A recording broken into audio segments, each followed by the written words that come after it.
Hello guys, welcome to my channel T something, and in this video tutorial I will gonna show you how to fix a app has been blocked as a potential unwanted app by Microsoft Defender SmartScreen in Windows 11. So how can fix this type of error? Let's get started. Before starting off the video, I humbly request you please subscribe my YouTube channel for more updates. So let's start. Okay guys, first of all, in the search box type go to your settings of the go to your private and security, go to your Windows security.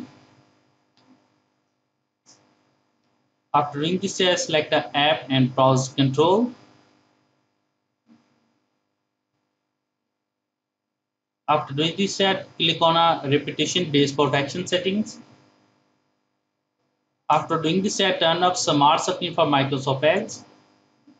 After doing this, turn off potentially unwanted app blocking. Click yes to continue. Close it. After doing this step, download or use any file. I hope after doing this step your problem is fixed. Thanks for watching and please subscribe my YouTube channel.